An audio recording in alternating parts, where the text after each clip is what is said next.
Hello, and welcome to this week's episode of Bite-Sized Cybercrime, the podcast where we discuss cybercrimes and cybersecurity incidents that have made it to the news. This week we're going to be discussing a newer social engineering campaign that pushes QBot malware in the form of Microsoft OneNote files, which is strikingly similar to phishing campaigns that previously exploited macros in other types of Microsoft Office files.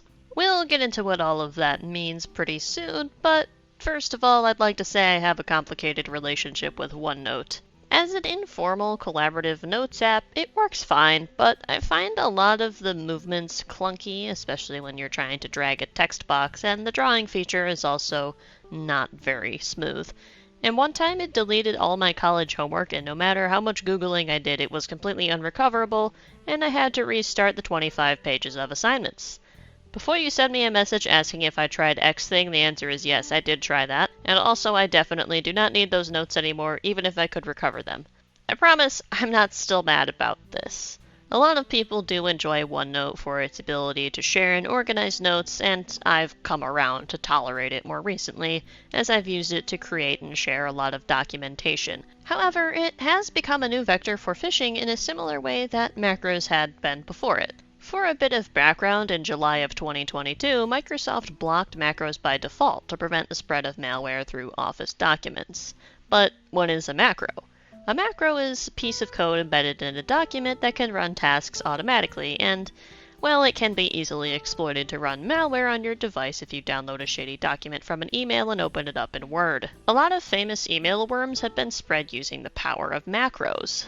The most well-known example being the Melissa virus. And fun fact about the Melissa virus, I actually overhauled most of its Wikipedia page. I was originally going to make an episode on the Melissa virus, but decided against it because it ended up being wildly inappropriate. But to make it simple, that virus used a macro in Microsoft Word that would read the first 50 people in your address book and send itself to those 50 people. Most of the real damage the virus did was in slowing down email servers massively, but this isn't the goal of the QBot malware. Blocking macros by default in Office apps did prevent most people from becoming a victim to this type of attack, but you can still enable them on documents, so it's not exactly foolproof. And although something like the Melissa virus likely won't ever exist again, OneNote is vulnerable to an exploit kind of similar to macros, but it's not really using macros, at least not natively as a OneNote feature. Let me just explain. In a OneNote file, you can embed other files of virtually any type, including VBS, or Virtual Basic Script files. A VBS script is a scripting language developed by Microsoft that can be used to make tools for managing computers.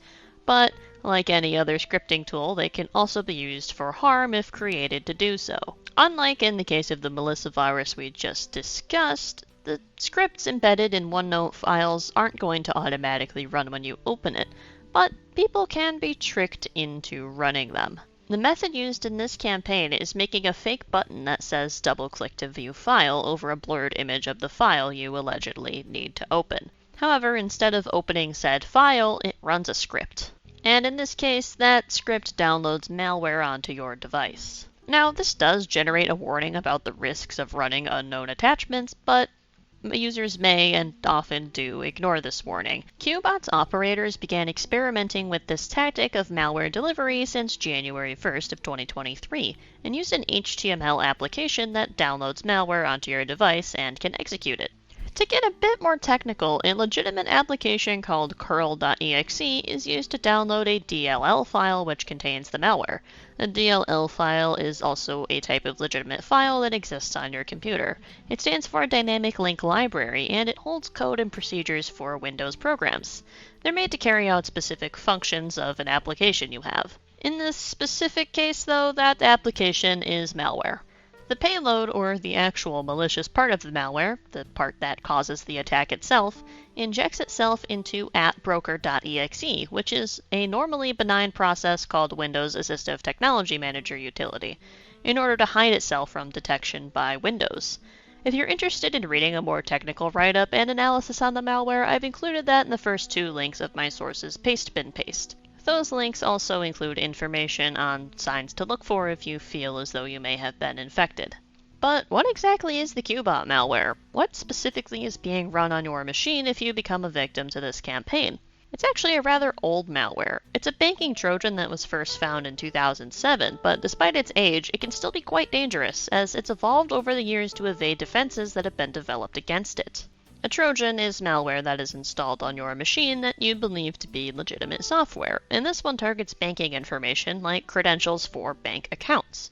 QBot can collect information about you, steal your credentials, try to guess your password, and even spread through your network and infect other people. QBot has also been spread in many different ways. As I said before, it was a Trojan, so it has been spread through applications that appear to be legitimate. It can even be found in modern-day mobile applications. And as I mentioned macros earlier, it has also been spread using malicious macros in Word documents.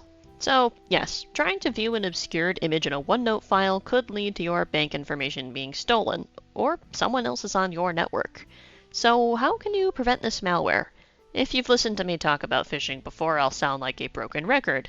Don't click on any links in emails or in OneNote documents. If you get an email from someone with a OneNote document that has a button that says, "Hey, click me," don't click the button. And it doesn't matter if it's someone you know or not. Because like we said with Melissa, that virus was able to use macros to look up people in the address book and send itself. We've not seen that happen yet with this specific campaign, although it is possible. If it was sent from someone you know, verify that they meant to send it. And if it's from someone you don't know, get rid of it. There are very few critically important OneNote documents you need to open, and they're just going to open. They're not going to have a special button you need to click to view the image. Thank you for tuning in to this week's episode of Bite-Sized Cybercrime.